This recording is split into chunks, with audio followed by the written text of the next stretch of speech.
kemurahan-Mu.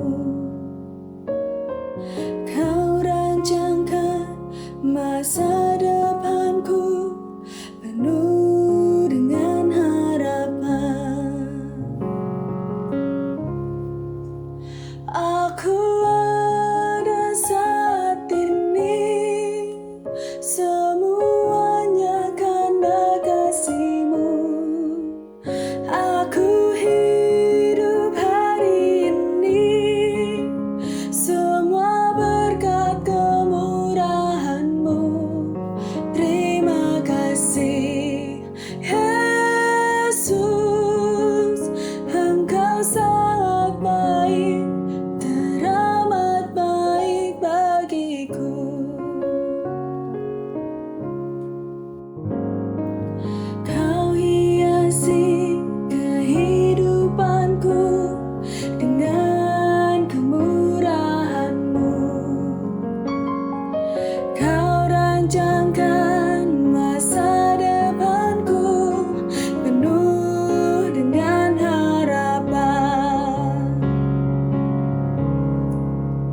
Aku ada saat ini, semuanya karena kasih-Mu.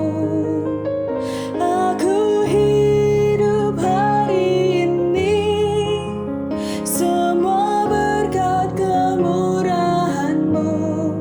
Terima kasih Yesus, Engkau sangat baik, teramat baik bagiku.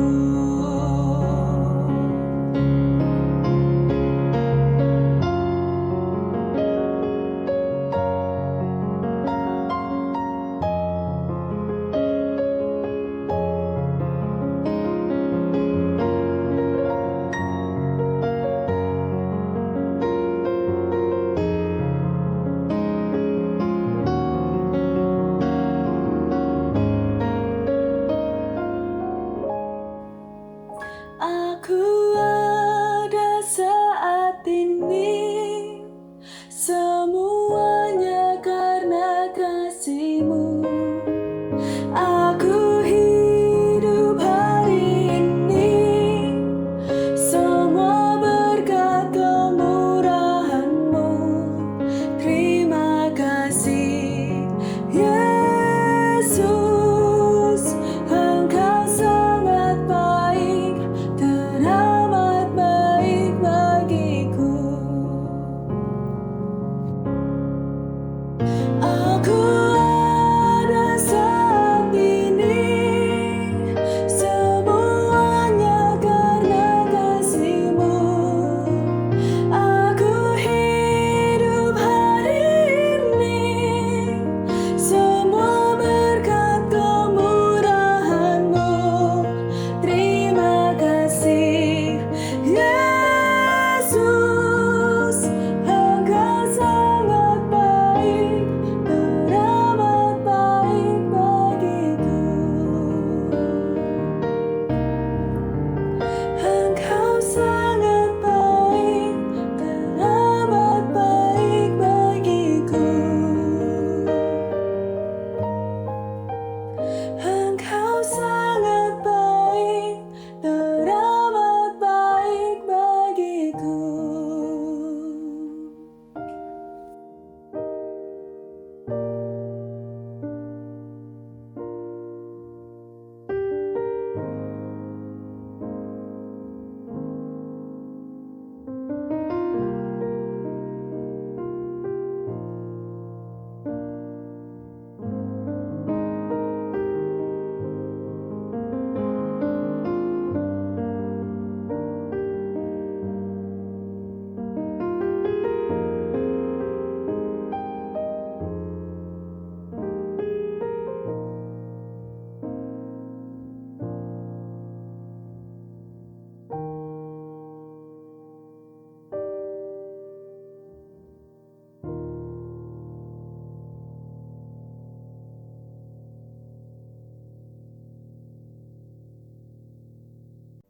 Shalom keluarga damai, kembali lagi dalam Sapaan Damai Sejahtera 27 April 2024. Mari Bapak Ibu Saudara, sebelum kita merenungkan firman Tuhan, kita bersatu di dalam doa. Tuhan Yesus, terima kasih untuk hari yang baru yang Tuhan berikan untuk setiap kami. Kami bersyukur kalau kami boleh menikmati kasih dan anugerah Tuhan di dalam kehidupan kami. Bahkan kami boleh menerima kekuatan yang baru untuk kami menjalani hari ini di dalam kekuatan yang datangnya daripada Tuhan. Dan saat ini ya Tuhan, kami mau bersama-sama belajar firman Tuhan. Kami sebagai anak-anak Tuhan, sebagai murid-murid Tuhan, kami mau duduk di bawah kaki salib-Mu. Kami mau belajar kebenaran firman Tuhan. Berbicaralah kepada setiap kami ya Tuhan, kami siap untuk mendengar firman-Mu. Di dalam nama Tuhan Yesus kami berdoa dan mengucap syukur. Amin. Bapak Ibu Saudara, perenungan firman Tuhan kita pada hari ini dengan tema perjalanan iman seorang murid Kristus. Dan firman Tuhan yang akan kita baca hari ini terambil dari Markus 8 ayat 31 hingga ayatnya yang ke-38. Markus 8 ayat yang ke-31 hingga ayatnya yang ke-38. Pemberitahuan pertama tentang penderitaan Yesus dan syarat-syarat mengikut Dia. Kemudian mulailah Yesus mengajarkan kepada mereka bahwa anak manusia harus menanggung banyak penderitaan dan ditolak oleh tua-tua, imam-imam kepala dan ahli-ahli Taurat. Lalu dibunuh dan bangkit sesudah 3 hari. Hal ini dikatakannya dengan terus terang, tetapi Petrus menarik Yesus ke samping dan menegur dia. Maka berpalinglah Yesus dan sambil memandang murid-muridnya, ia memarahi Petrus, katanya, "Enyahlah iblis, sebab engkau bukan memikirkan apa yang dipikirkan Allah, melainkan apa yang dipikirkan manusia." Yesus memanggil orang banyak dan murid-muridnya dan berkata kepada mereka, "Setiap orang yang mau mengikut aku, ia harus menyangkal dirinya, memikul salibnya, dan mengikut aku. Karena siapa yang mau menyelamatkan nyawanya, ia akan kehilangan nyawanya. Tapi barang siapa kehilangan nyawanya karena aku dan karena Injil, ia akan menyelamatkannya. Apakah gunanya seorang memperoleh seluruh dunia, tetapi ia kehilangan nyawanya? Karena apakah yang dapat diberikannya sebagai ganti nyawanya? Sebab barang siapa malu karena aku dan karena perkataanku di tengah-tengah angkatan yang tidak setia dan berdosa ini, anak manusia pun akan malu karena orang itu, apabila ia datang kelak dalam kemuliaan Bapanya, diiringi malaikat-malaikat kudus." Sedemikian jauh pembacaan firman Tuhan kita pada hari ini. Bapak Ibu Saudara, menjadi seorang murid Kristus merupakan panggilan seumur hidup. Sebuah komitmen dan penyerahan diri seutuhnya untuk mengikuti Yesus, belajar melalui kehidupan Yesus, dan mengerjakan apa yang Yesus perintahkan. Namun di zaman ini tidak semua orang Kristen sudah menjadi murid Kristus. Untuk menjadi murid Kristus dibutuhkan hati yang mau terus belajar dan penyerahan diri total kepada Kristus. Di dalam bacaan firman Tuhan yang hari ini kita baca bersama-sama, Tuhan Yesus mengajar murid-muridnya di dalam kebenaran. Ia meneguhkan mereka di dalam kebenaran yang sesungguhnya. Ia mengajarkan bahwa ia harus menanggung banyak penderitaan. Ia akan dibunuh, disalibkan, dan setelah hari yang ketiga, ia dibangkitkan. Hal ini dikatakannya dengan terus terang kepada para murid. Ia mengajar apa yang benar-benar akan terjadi. Bahkan ketika Petrus mengatakan bahwa Tuhan Yesus tidak boleh menderita, Tuhan Yesus menegurnya dengan keras.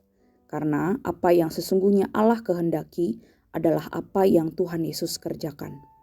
Bahkan kepada setiap murid-murid Kristus, ia pun mengatakan bahwa mereka harus memikul salib dan menyangkal diri, mengikut Yesus dengan setia sampai akhir hidup mereka dan menjadi saksinya.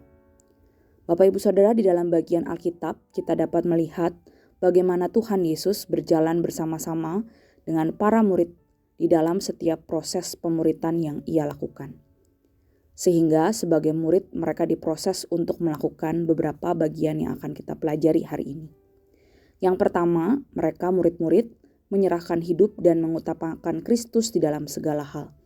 Dalam bagian firman Tuhan yang sudah kita baca, di sana dikatakan murid Yesus haruslah terpisah dari dunia, berarti meninggalkan segala sesuatu yang menghalangi mereka untuk menjadi murid Kristus.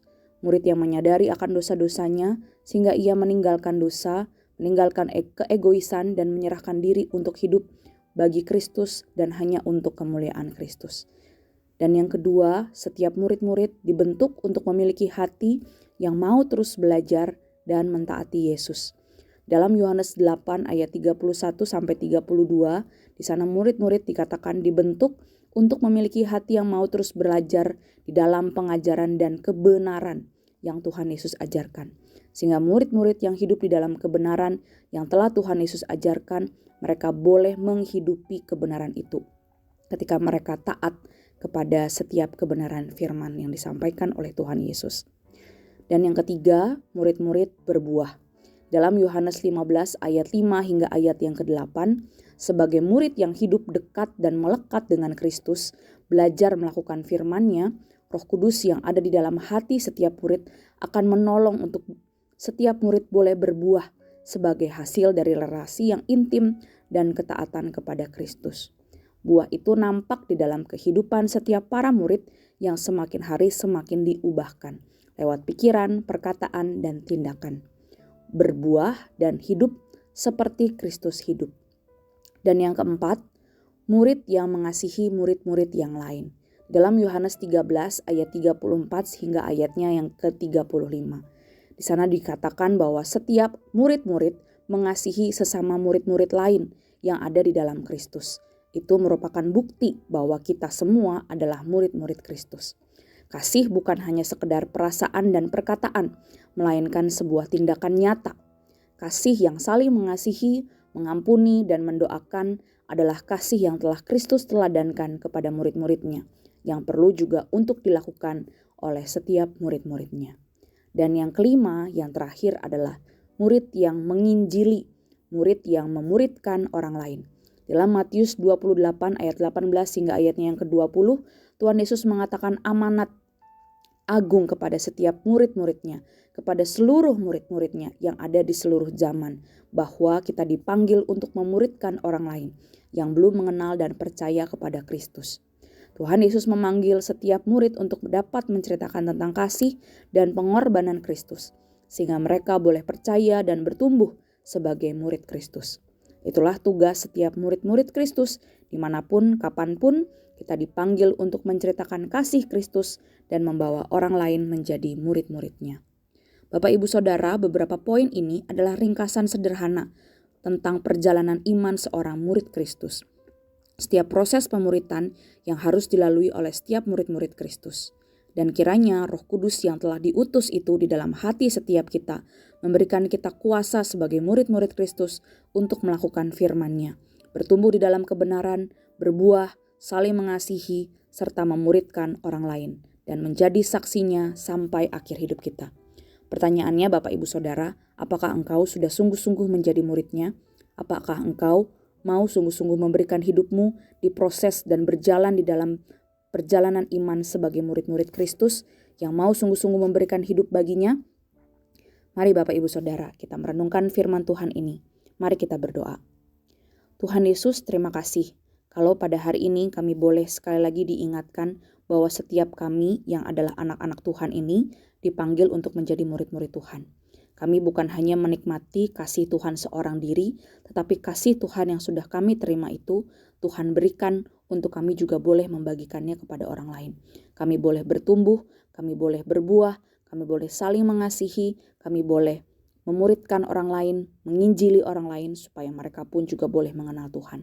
Tuhan pakai kehidupan kami, Tuhan pakai diri kami dimanapun kami berada, pekerjaan apapun, di tengah-tengah keluarga kami, bahkan kepada mereka yang belum percaya kepada Tuhan. Mari Tuhan, Engkau sendiri yang pakai kami menjadi murid-murid-Mu yang boleh berjalan dan melakukan apa yang Tuhan inginkan. Tuhan tolong kami, di dalam nama Tuhan Yesus kami berdoa dan mengucap syukur. Amin. Selamat beraktivitas Bapak Ibu Saudara, selamat menjadi murid-murid Kristus yang boleh menghidupi firman-Nya. Amin. Tuhan Yesus memberkati.